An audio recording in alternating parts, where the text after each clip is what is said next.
the differential operators in Cartesian coordinates, which basically uses the index notation to manipulate different operators. And I asked you to try a few identities, which I hope we can discuss in detail in the next lecture when we go through the homework.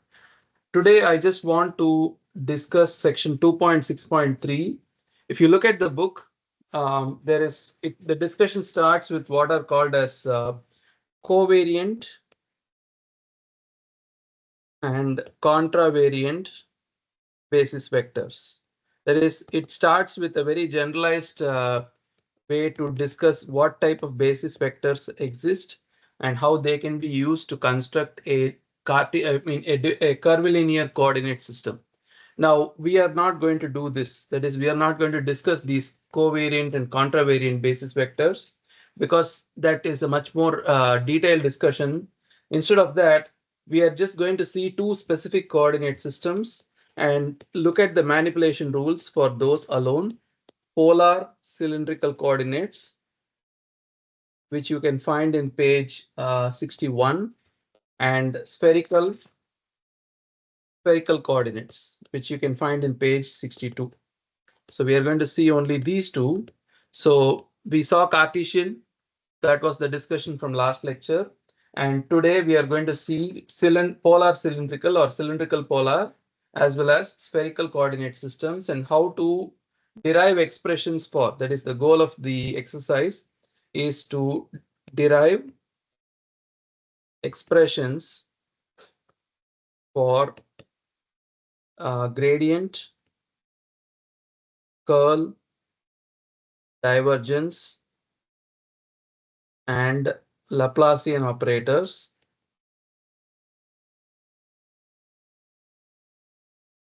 in two specific coordinate systems: cylindrical polar or polar cylindrical and spherical. That is the goal of the this exercise. Okay. Now, just before we start, I want to recall what is the expression for these operators in Cartesian coordinate systems. In Cartesian coordinates, what is the expression for gradient? Can you recall? Gradient operator can be written as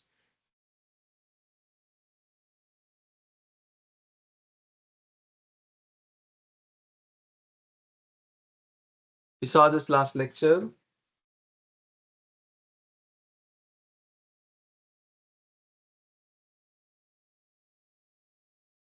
So it would be partial over partial xi ei. So we operated the gradient on a scalar, on a vector, on a tensor, and gradient always leads to the rank to increase by 1. We saw all this last lecture. We also saw what is divergence. Divergence is basically the gradient dotted with a vector or a tensor and so on. Okay, and the divergence leads to the reduction of the rank by 1.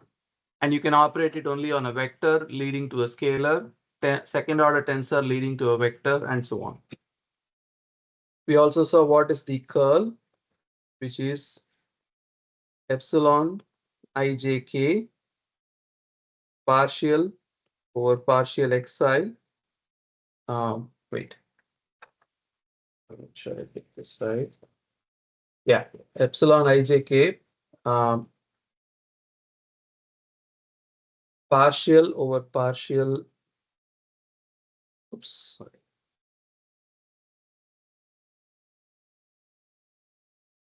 Partial over partial xj of that something times ek. That something could most commonly that something is a vector, but it can also be a tensor. It can also be a second order or higher order tensor.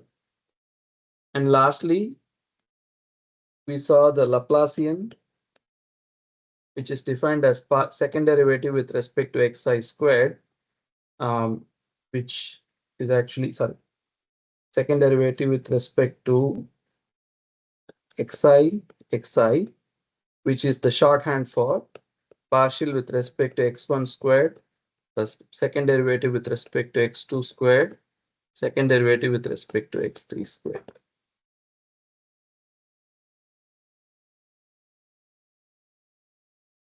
This is what we saw as Cartesian forms of the differential operators, which we are now going to see in cylindrical and spherical polar form.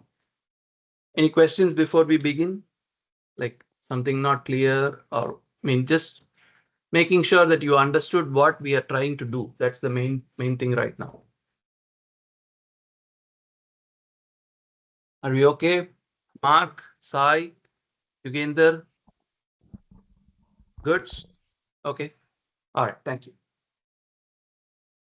So some of this, first we want to start with, I always try to contrast this with the Cartesian. So if we are going to talk about the cylindrical polar,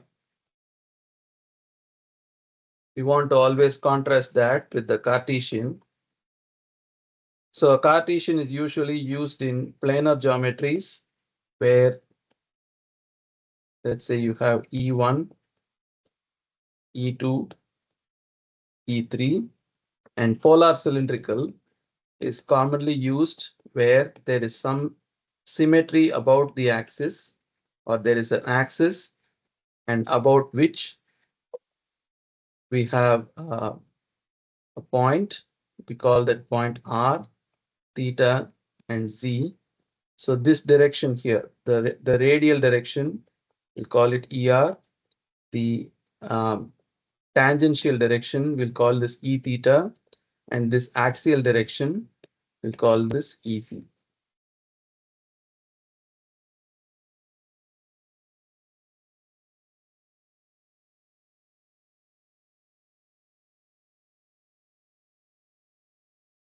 So this is defined by a radial direction, a tangential, or some books use the term azimuthal direction, and then this is the axial direction.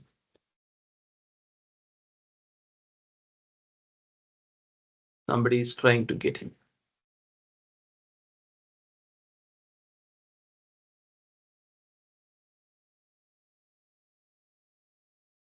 Okay. So these are the three directions, and whenever you write a vector, that is, if you take a particular point, let's say it has a position vector x, in Cartesian form, you'll just write it xi, ei. Cartesian, which is shorthand for x1 e1 plus x2 e2 plus x3 e3. That is Cartesian. Okay. Now, in again, trying to contrast this so that it doesn't seem like a big jump. In Cartesian, E1, E2, E3 are the Cartesian basis vectors. I mean, of course, I'm stating the obvious, but we'll see why. Okay.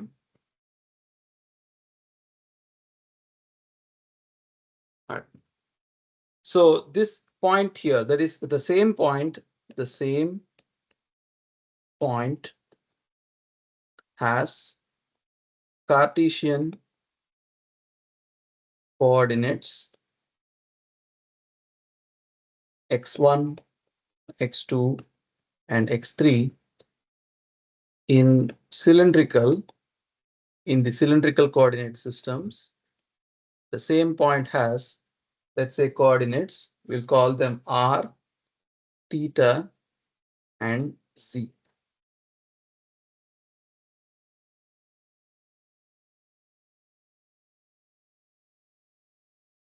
Coordinates in the cylindrical system. So first step, what we want to do is establish a relation between x1, x2, x3 and r theta z. Why? Why would we want to do that?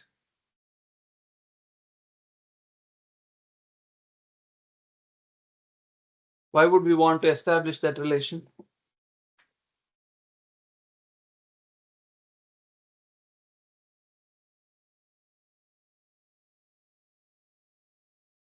It'll be more interesting if you all talk, like say something.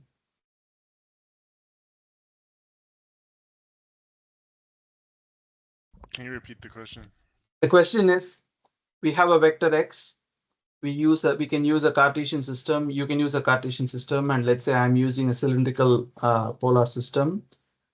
You say the coordinates are x1, x2, x3 in your system, and I say the coordinates are r, theta, z in my system. The fundamental thing to do is to establish a relation between x1, x2, x3 and r, theta, z. Why? To be able to go from Cartesian to polar We coordinate system. we want to go from one system to the other because it's the same vector, same point that's just being described by two different coordinate systems. It's the same physical point. You just have different ways of looking at it, right? So if x is the same vector, we should be able to write x1 is r cos theta, x2 is r sine theta, and x3 is just z. That is, if you take that axis, we'll call this the z-axis, and this is the radial distance r, and this is the angle theta. So if you have any particular point, it has a z coordinate or x3 coordinate, and it also has a certain x and y coordinate, which we can project on this plane and calculate this r to be equal to square root of x1 squared plus x2 squared, and this theta is given as tan theta equals x2 over x1. Basically, I've written this as a forward transformation and this as a backward transformation to go from cylindrical to Cartesian or Cartesian to cylindrical, however you want to see it.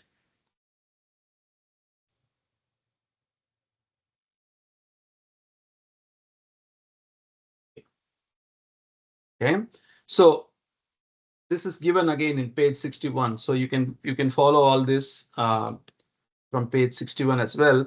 So the vector x is xi ei, okay, which is equal to x1 e1 plus x2 e2 plus x3 e3. We need to substitute for x1, x2, and x3. What is x1? R cos theta e1 vector plus r sine theta e2 vector plus z e3 vector. So we'll write r cos theta e1 plus r sine theta e2 plus z e3. Just the same thing, except I'm going to write r times cos theta e1 plus sine theta e2 plus z3. There's something going on here. So if I draw e1 and then I draw e2, okay, I have a point here whose distance from here is r. And I'll call this direction ER. Can you express ER vector in terms of E1 and E2? Can you do that? Just use some basic trigonometry and try to express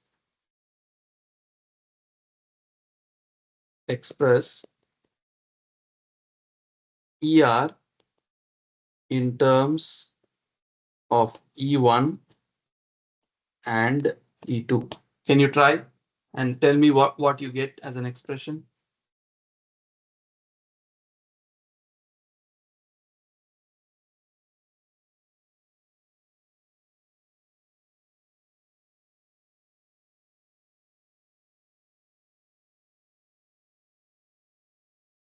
I want you to try, please. So please try that and tell me what what expression are you getting.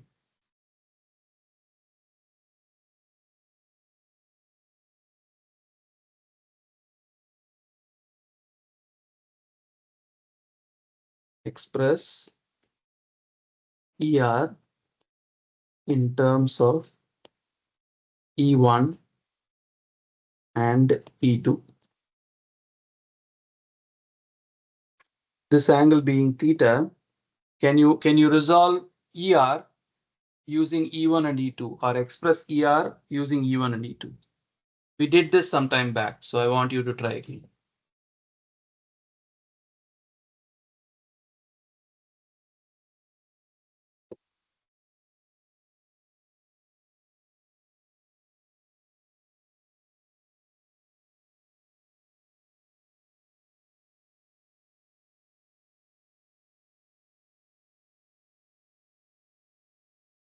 Anyone? Do you have an expression for me?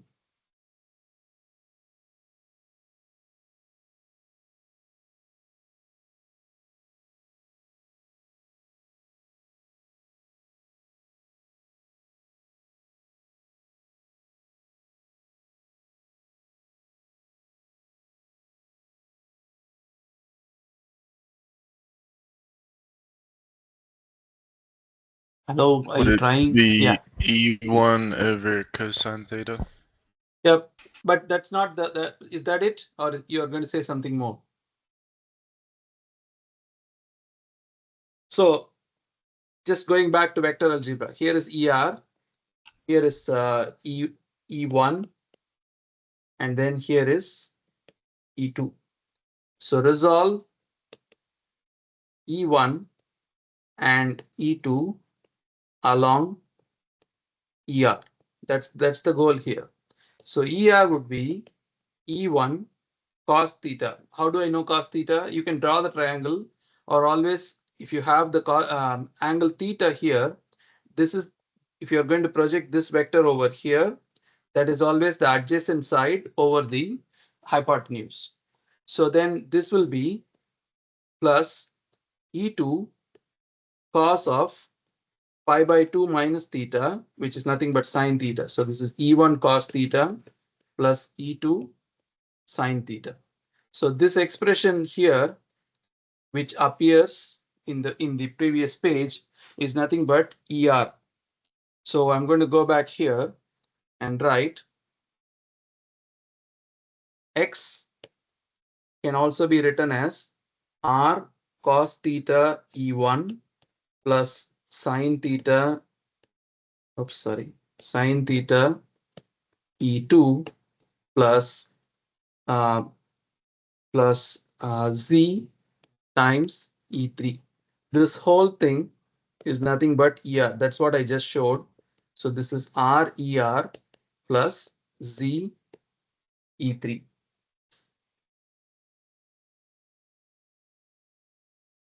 So I've expressed the same vector X. I started with Cartesian. Now I expressed it in terms of the cylindrical polar coordinates. Now, of course, E theta doesn't appear in here. But can you get an expression for E theta? Just again from the geometry, can you get E theta? What would be E theta? E theta is this direction, the perpendicular to ER. Can you resolve E1 and E2 to express E theta in terms of E1 and E2? So if this is pi by 2 minus theta, this is theta. And if this is theta, this is pi by 2 minus theta. We did this again. So I'm going to write E theta is minus E1 cos pi by 2 minus theta plus E2 cos theta, which is again like writing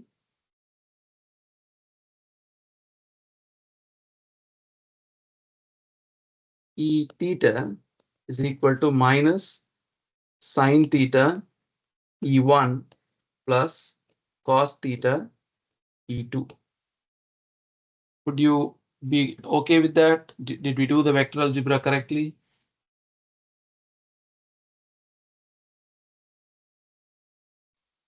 Yes, sir. Okay, so just to put everything here in one place, I'm going to write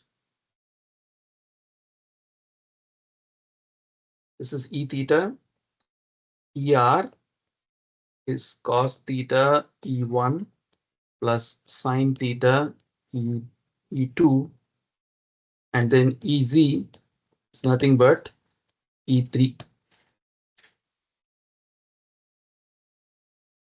So you went from Cartesian on the right side to cylindrical polar on the left side. Okay, so all we did was to transform or write a vector x equal to xi ei, which is also equal to r er plus z ez.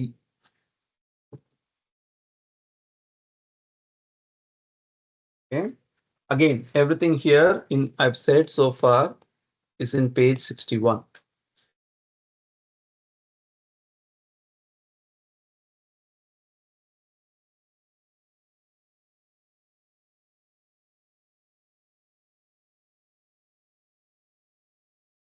So we do skip some details regarding the covariant and contravariant basis vectors because they are a little bit complicated. And we skip ahead to equation 2.99, which is gradient operator.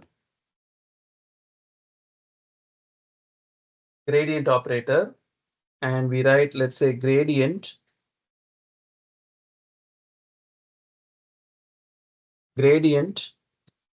is defined as just 1 second. Yeah, gradient is defined as partial over partial r er plus 1 over r partial over partial theta e theta plus partial over z ez. How did I get this extra factor 1 over r? That actually is the part that I'm skipping. That is a little bit of involved detail. But if we assume this to be the starting point of our operation, I want us to compute what is gradient of a scalar. That would be partial s over partial r, er, 1 over r, partial s over partial theta, e theta, plus partial s over partial z, ez. Can you compute the gradient of a vector where the vector is Vr Er plus Vz Ez? Oh, wait, sorry. Let's see. Vr Er plus V theta E theta plus Vz Ez. That is, previously we saw it only for x vector, which is position vector that has a special form. But in general, any vector v could have non-zero components in the radial, the tangential or azimuthal, as well as the axial direction. So we represent those components as Vr, V theta, and Vz. Okay, so I want you to plug in this vector into the gradient operator and evaluate gradient of V, and we can verify this against equation 2.99. So we're going to do that now. So we'll write gradient of V is partial over partial r er plus 1 over r partial over partial theta e theta plus 1 over plus partial over partial z ez, and this operator is operated on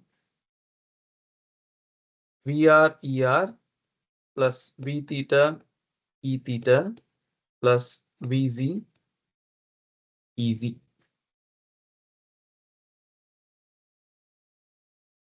So let's do the first term, okay? So partial over partial R, ER operated on VR, ER. So first thing we have to understand is that the function VR or the component VR could depend on R theta Z. It is a function, it is a tensor field, it's a vector field. So it could depend on R theta and Z, but ER, E theta, EZ, those directions do not depend on R theta and Z. So this will be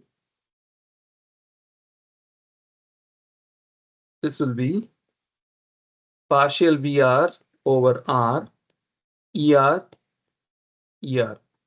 What is ER, ER?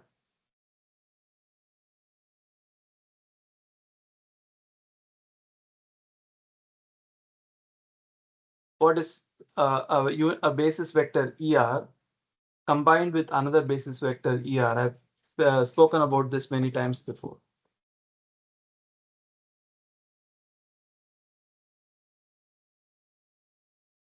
What? There is a name for it.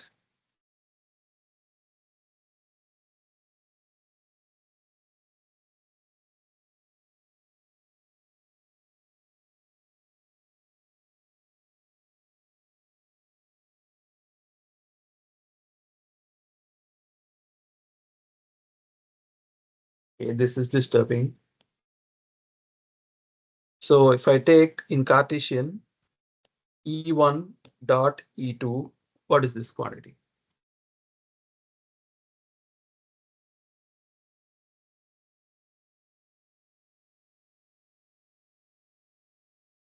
What is E1 dot E2? We have seen this so many times now.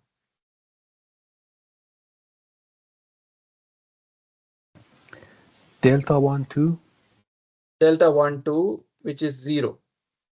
And E1 dot E1 is delta 1, 1, which is 1, right? This is dot product. And E1 cross E2 is 0. This is example of a cross product. What is E1, E2, or what is E1, E1? We talked about this. Dyad. That's right. So this is a dyad. Similarly, ER is a dyad, which makes this term here is the RR component of the tensor, and ER is the corresponding dyad of that tensor. So this gradient of V obviously is going to be a second order tensor. And all we are going to now work out is each of the components, and that is identified by the corresponding dyad. In this case, it is ER. Okay. So,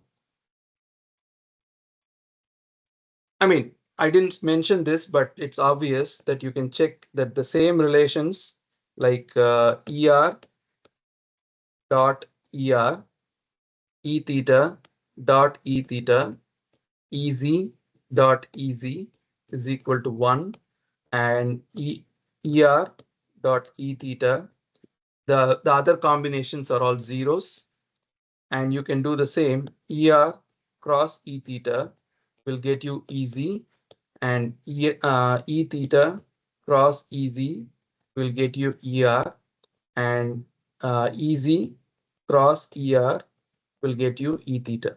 The same cyclic permutation rules apply for this this coordinate system also, because cylindrical polar is also orthogonal.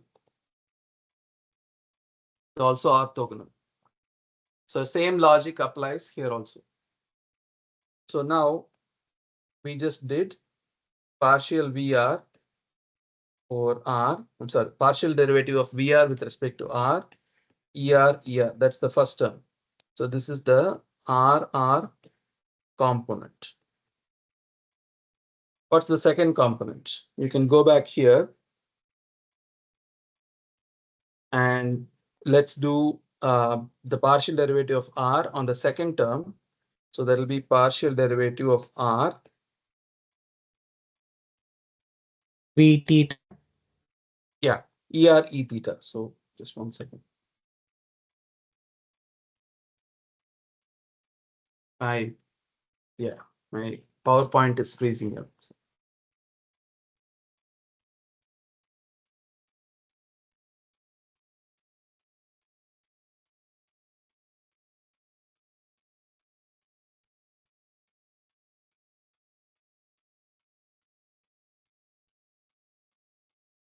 Okay. So then I'll do partial derivative with respect to R of ER V theta E theta. This will be partial derivative of V theta with respect to R ER E theta. So that is the second component. VR, V theta with respect to R. Yeah. Is that correct?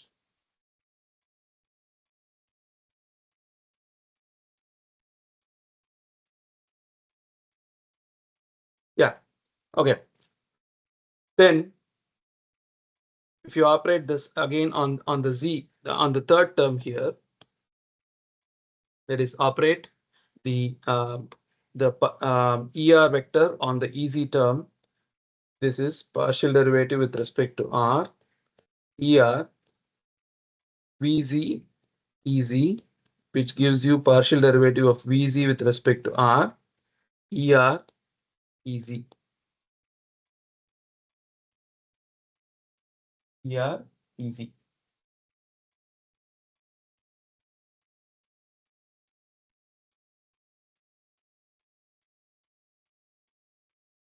Theta with respect to so wait, there's a small change that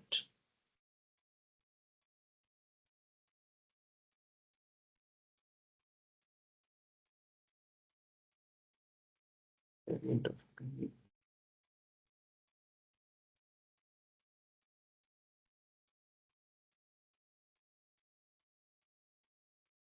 Oh, okay.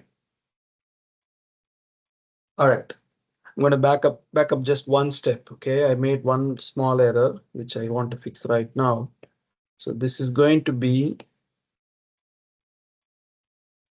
E theta ER and EZ ER. I'll tell you how. Okay.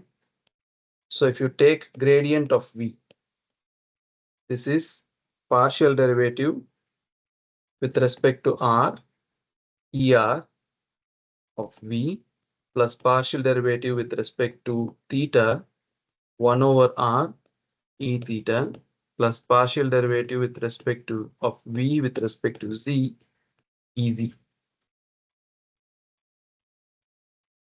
Okay, so we'll start there. Now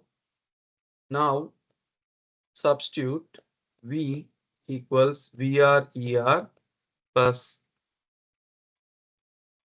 V theta E theta plus VZ EZ.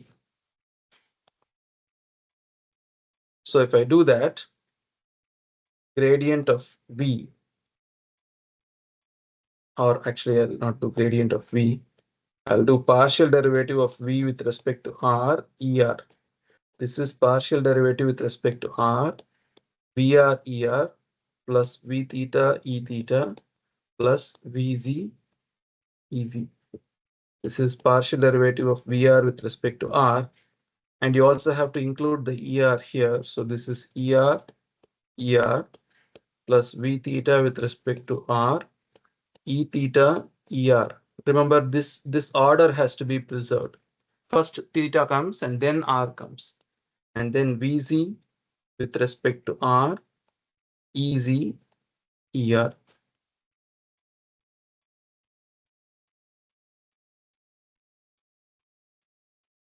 So this would be the RR component, theta R component, and ZR component.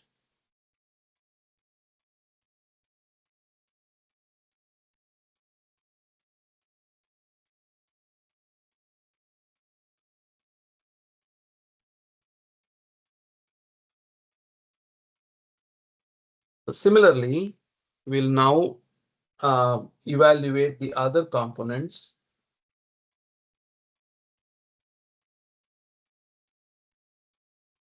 Like for example, 1 over R partial V theta E theta.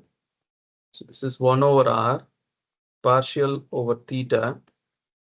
We have VR ER plus V theta E theta plus VZ EZ E theta.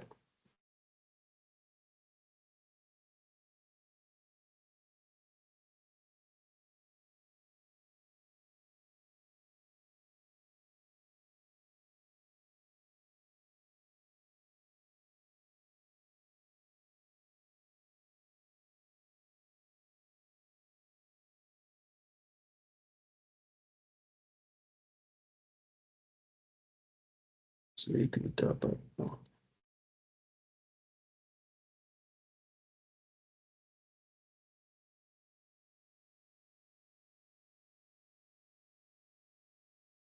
Okay. All right. With me so far until this step? Are we together? I'm going to show something else here or slightly different thing. Are we okay up to now? Okay, assuming that's a yes. So I wrote down the expression for ER, E theta, and then EZ. This depends on theta. This depends on theta, and this doesn't depend on anything. And neither of them, these two depend on theta, whereas this does not depend. Sorry. This does not depend on R, theta, and Z. So none of them depend on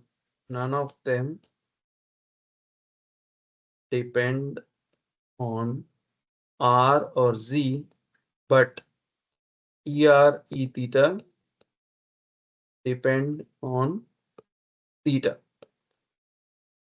So few slides back, I wrote a statement which then needs to be fixed. Just make sure.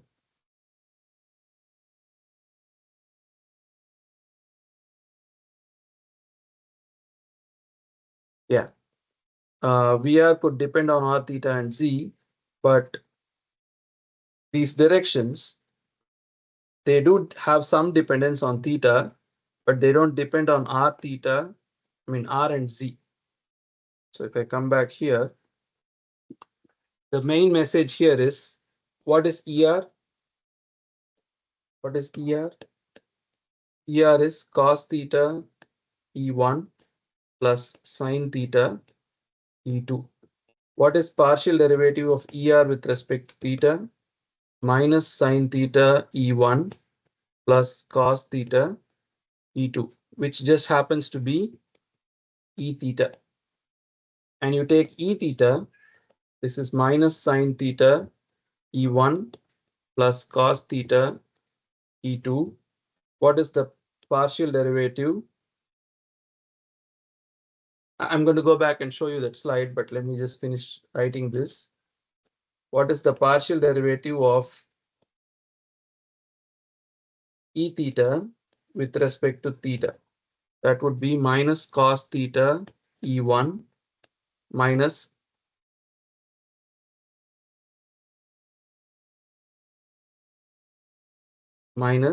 sine theta E2.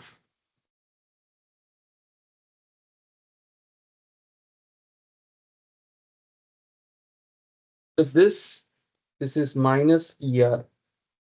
So you have to remember these two relations here.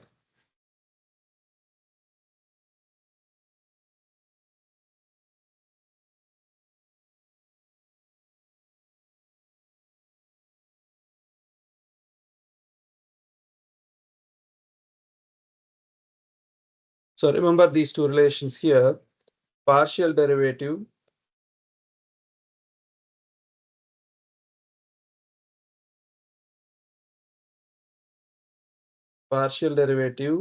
of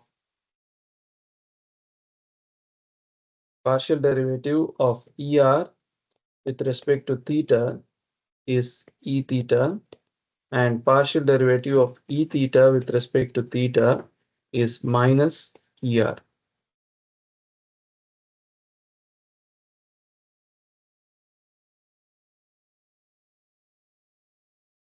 With me so far?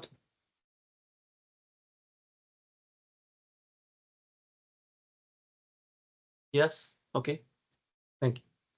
So then here we are trying to evaluate derivatives with respect to theta. That's where this all started, right? So I'm going to go back here. 1 over R, partial derivative of V with respect to theta, E theta.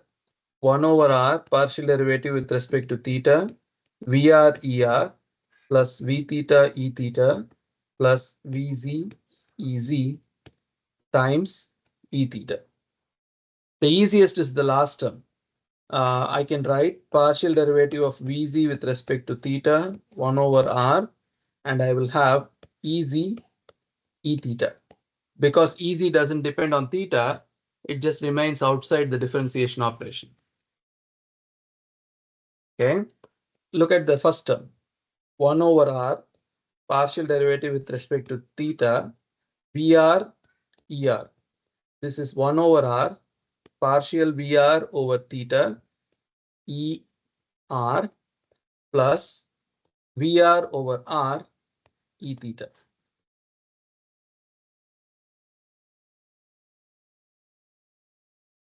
And if I also add E theta to this,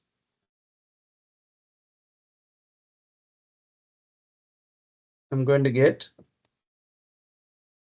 two components, 1 over R partial VR V theta, ER E theta plus VR over R E theta E theta.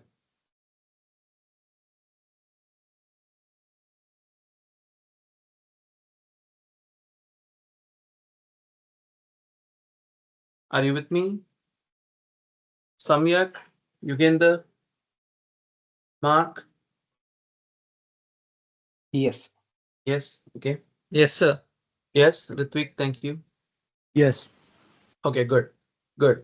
So I'm just showing you the rules. Now you can do this yourself. So we have done the first term and the third term. Now let's do the middle term, which is 1 over R partial over partial theta. I have V theta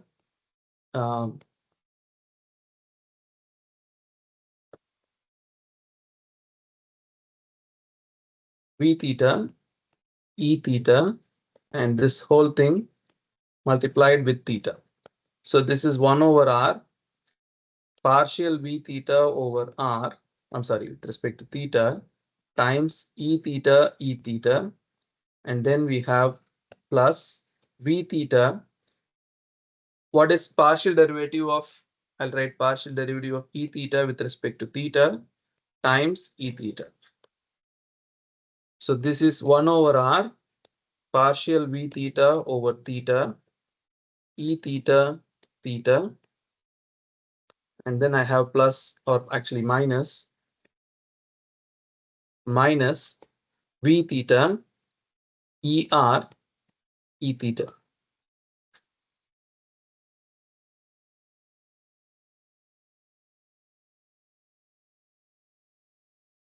So both these terms here, the first term contributes to R theta component and theta component. The second term contributes to theta component and R theta component. So you get cross terms as well from this operation.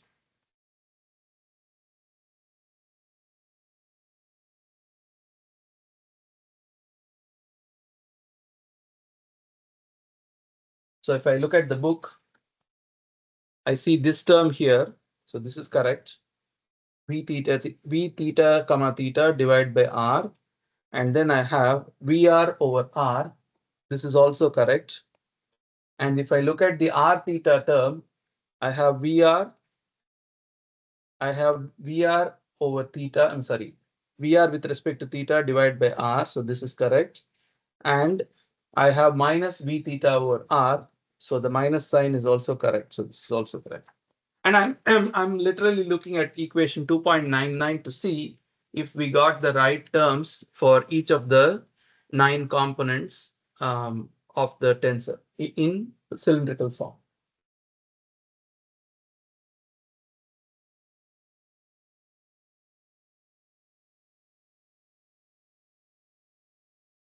With me so far? We'll try the third term as well. That is, we'll try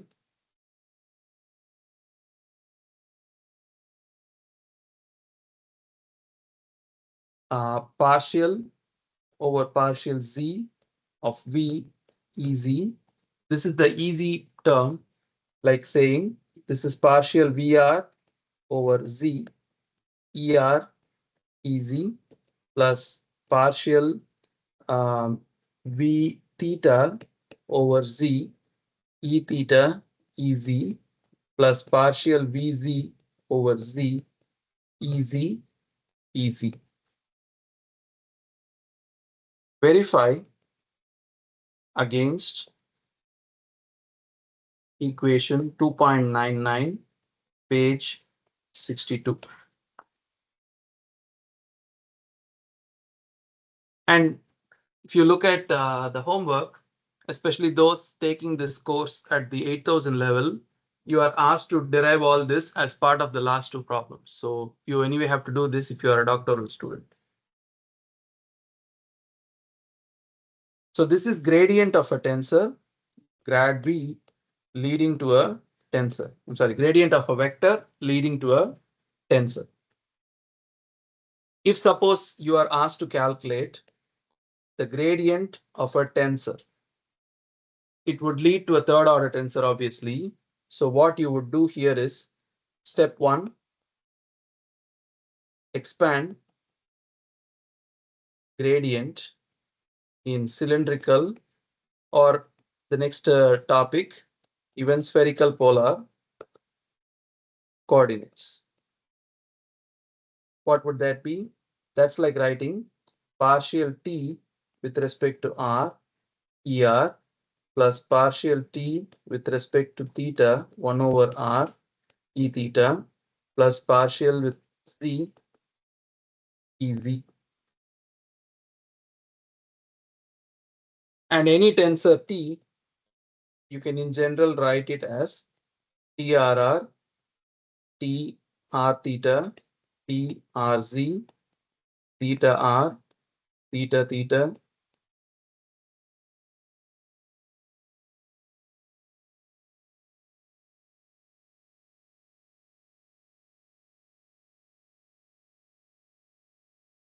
You can write any tensor in this form, right? And then you would substitute the tensor. How do you generally write the tensor? So T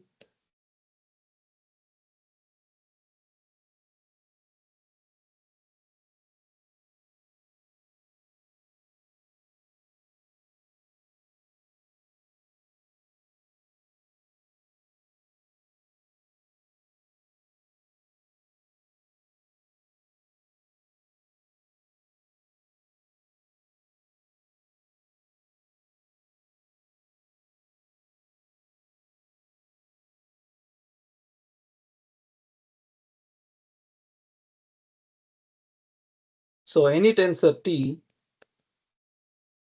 one way to write that is in matrix form. The other way to write that is in the dyadic form, which is TR, ER, ER plus T R theta ER E theta plus T R Z ER EZ plus and so on up to T Z Z EZ EZ. Okay, so then step 2 is to substitute T in dyadic form into gradient operator. So for example, you will have partial derivative of T with respect to R, ER. This is partial derivative of with respect to R, TRR, ER, ER, plus and so on, TZZ, EZ, EZ, the whole thing multiplied by ER. So you'll end up with a triad. So you'll have ER, ER, ER, which is a triad, which is why, which is because your rank will go up by 1 from 2 to 3. So if you understand this logic, you can calculate the gradient of a scalar, vector, tensor of any order. That's what I'm trying to show here. Okay. Any questions? Like, is it clear?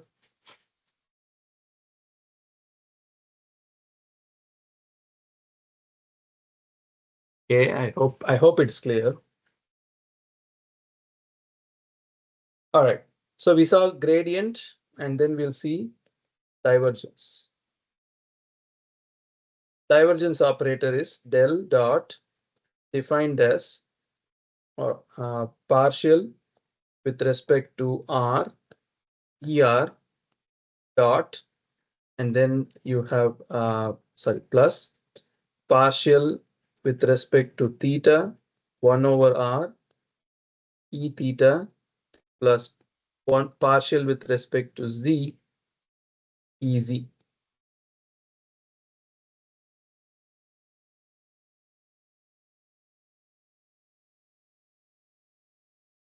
Dot.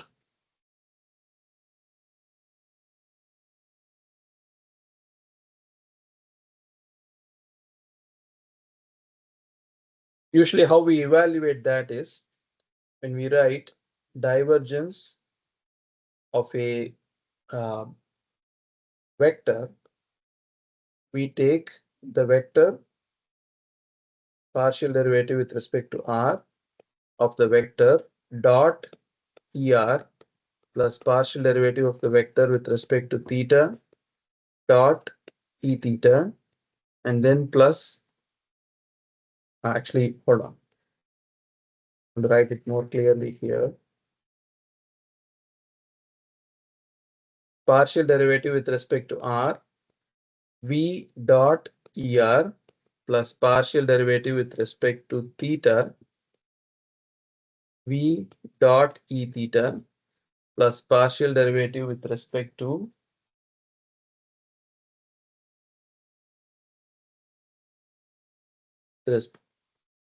Z V dot EZ.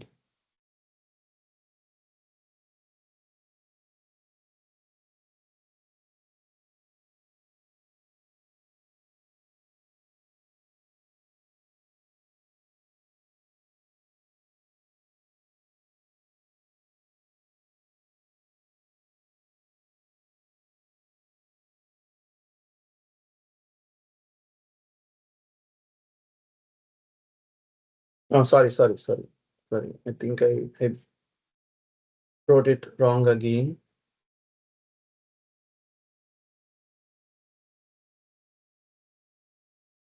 So this is partial derivative of V with respect to R dot ER plus partial derivative of V with respect to theta 1 over R dot E theta plus partial derivative of V with respect to Z dot EZ. Same thing goes for divergence of a tensor. This is divergence or gradient, derivative of T with respect to R dot ER plus 1 over R with respect to theta dot E theta plus T with respect to Z dot easy. Before doing anything, what is this quantity? Is it a scalar, vector, or a tensor? Scalar. Scalar. And what about this quantity? Vector. That's a vector, right? So there is rank always goes down by 1. So what I would, just to save some time here, encourage you to do is to evaluate this and check against equation 2.100. No, equation 2.99.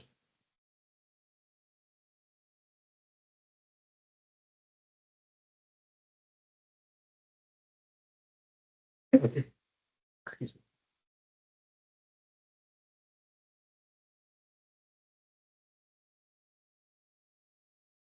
Okay, it's a lengthy manipulation, but at least if you start getting few of the terms, equation 2.100 has the final 9 terms or final 3 terms that you need to verify. So I guess this is also part of the homework, so you should try this.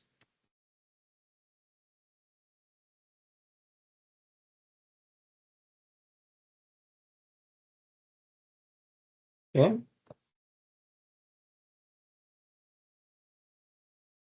All right.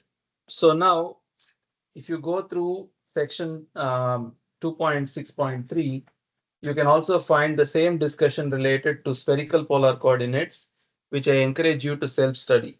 Okay, it's not that big a leap. If you have seen this discussion, it's pretty much the same discussion except in spherical coordinates.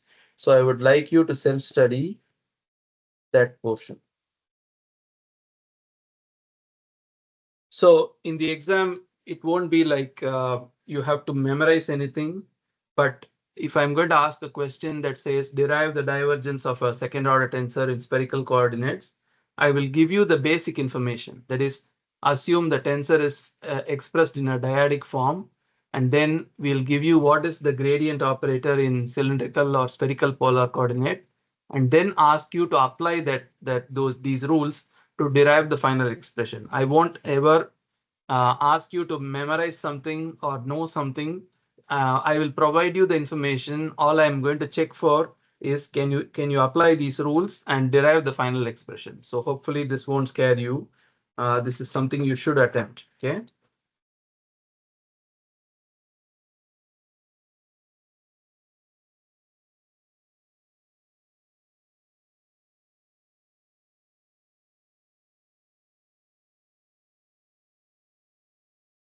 All right.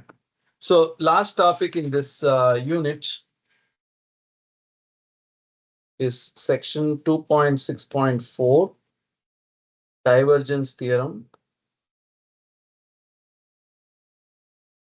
So divergence theorem is sort of a very intuitive result, but if you don't think about it first and then look at the math, it will look like a very complicated idea. So here is the basic idea here. Suppose you have an arbitrary volume, okay? Arbitrary volume. Okay. Now, what this says is, if you think of this volume and there are flows going across the surface, flow across the surface. So there could be flows across the surface going in and out of this volume. Okay. The simple logic is the total flow rate of, we'll call it a fluid for simplicity. The total flow rate of fluid across the surfaces should be equal to the rate of accumulation of fluid inside the volume. Now, how do I give you an example? Think of this like a balloon.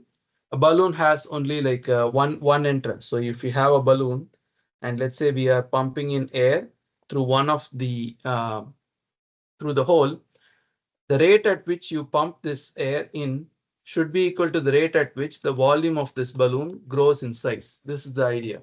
You can also think of it the other way. Suppose you have a balloon which is pressurized and you slightly loosen the rubber band or whatever is holding the mouth, and the air starts to leak out, the rate at which volume leaves across the surface is also the same rate at which the volume of this whole balloon shrinks in size. The very intuitive result, if you think about it. Whatever goes in or comes across should be equal to the rate at which stuff accumulates within that volume. I'll give you one more example. If you take a country, what are ways in which the population of a country can change? Birth and death. Birth and death. What other ways can it change?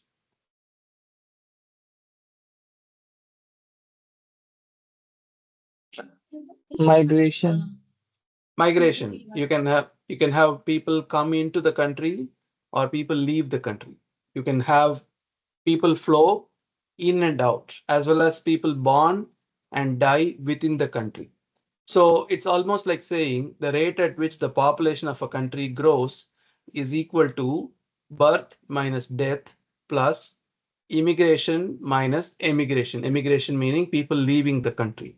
The rate at which each of these happens. So birth and death is sort of like a volumetric process.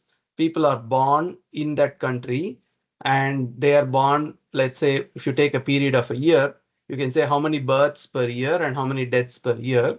And you can also calculate the rate at which people come and go out of the country. And that also depends on, suppose a particular country has only two ports of entry. And in one port of entry, people come in at a certain rate per day. Say, let's say 100 people come in per day, and you have 365 days per year. And then there is another port of entry where people come in at exactly 50 persons per day. And you can multiply that by 365 days to get what is the rate at which people come into the country over a period of a year, which is the rate per day multiplied by the number of days. And then there are the births and deaths within the country. In the end, it's just simple logic to state that the total increase or total decrease should be a balance of all these: birth, death, immigration, and emigration. This idea is essentially what we say as divergence theorem in mathematics, wherein the flow across the surface contributes exactly to the rate of change of volume inside the to the rate of change per unit volume inside that shape. So this shape will have both a surface and a volume. The volumetric change is equal to the rate at which the surface fluxes or surface flows take place. That statement is essentially what we are seeing as divergence theorem. Okay. And if you look at equation 2.106, it basically says integral partial omega w dot n dA is equal to integral over omega divergence of w dV. What is W? W is a vector field. Okay, and we are talking about some arbitrary volume. We'll denote the volume as omega. We'll denote the surface as partial omega. So this W could be an arbitrary vector. If you take any particular surface, you can draw its normal vector.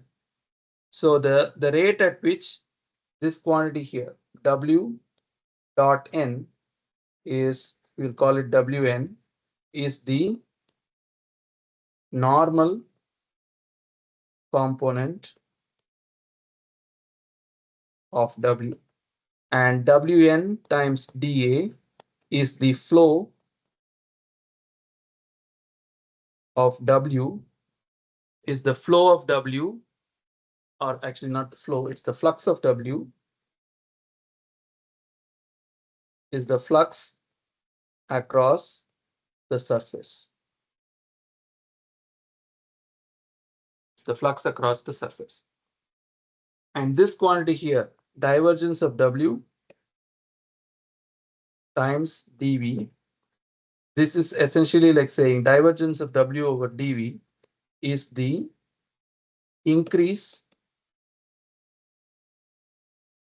per, sorry, divergence of W is the increase per unit volume. And by multiplying with dV and summing over the entire volume, we are essentially calculating the total increase in W over time. So this idea of what comes in or leaves contributes to the increase or decrease of a quantity within a volume is the idea of divergence theorem. So this is one way to state the divergence theorem.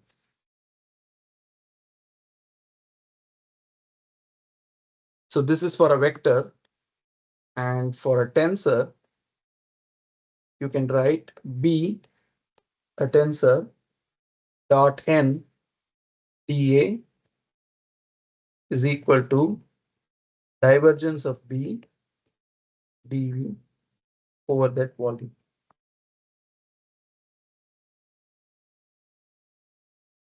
And we'll use this in chapter 4 when we discuss Reynolds transport theorem. When we try to develop balance for mass, momentum, and angular momentum or energy, we will use these divergence theorems to convert volume integrals into surface integrals. Surface integrals into volume integrals. So the utility of divergence theorem is to convert surface integrals into volume integrals.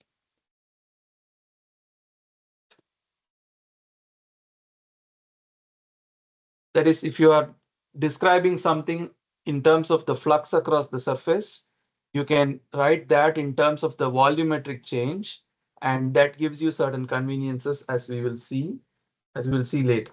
Okay. So in a sense, this wraps up our long discussion on tensors. We've been doing this for a month, and including today, I've made up the 2 lectures that I missed. So even if I count that, I've been talking a lot about these tensors, and we'll spend one more lecture tomorrow trying to go over homework 1 problems. It will be useful or it will be beneficial only if you have at least attempted all the problems and come with some questions. What I plan to do is I write out, I have like solutions prepared for the homework 1. I will write out some important steps for each problem and try to provide those as hints, which you can further develop, complete the homework and submit by next Tuesday. This will not be useful or it won't be beneficial for you if you just have never seen the homework before and show up tomorrow hoping that the answers will be provided to you. You should have already seen the problems, then what I'm going to say will make sense. And along the way, any identities that we have skipped, I will try to work out or prove those as example problems so that the goal of tomorrow is try to do as many examples as we can, okay, in the 90 minutes time. Any questions?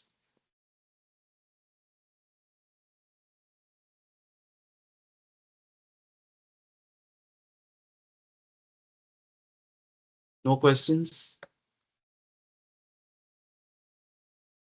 Are you all working on your programming assignment to get eigenvalues and eigenvectors?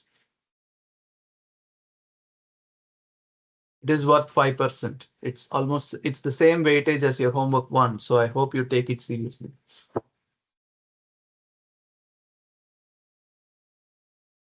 Okay. All right. So Sir, we can yeah. write in Python language also, right? Yeah, Python, any language of your choice. I don't have a problem. Okay, sir. Yeah. Main thing is you should have finished your homework 1 by next Tuesday and submit. And you should have finished your programming by the following Tuesday and submit. I won't give any extensions because if I start giving those, then there is like I can't get everything collected and then graded. So my hope is you will submit homework 1 next Tuesday, and I will be able to grade it and provide you the graded work by the following Tuesday so that you can look at it before your exam. Now, exam is coming up on March 6th, which is a Thursday. I hope I mentioned last lecture, it will cover only the chapter on tensors fully. We'll talk about the format of the exam. I haven't thought fully about it. Maybe I'll be able to give you some more information tomorrow. But exam 1 is coming up on March 6th, covering only the chapter on tensors. Okay. All right. I would like to stop here today, and tomorrow we'll go over homework 1. So please come prepared. I request you. Thank you. Thank you, sir. Yeah. And also Thank you, do the self study on spherical polar coordinates. I did cylindrical today. I want you to study the spherical by yourself. Just because I gave self study doesn't mean I won't question in the exam. I will still ask spherical polar. So please don't skip it. Thank you. Okay. Thank you, sir. Thank you. Thank you. So tomorrow in class, I don't know how the weather is going to be. Watch out for my announcement in the morning. Hopefully we'll be able to meet in person. Thank you.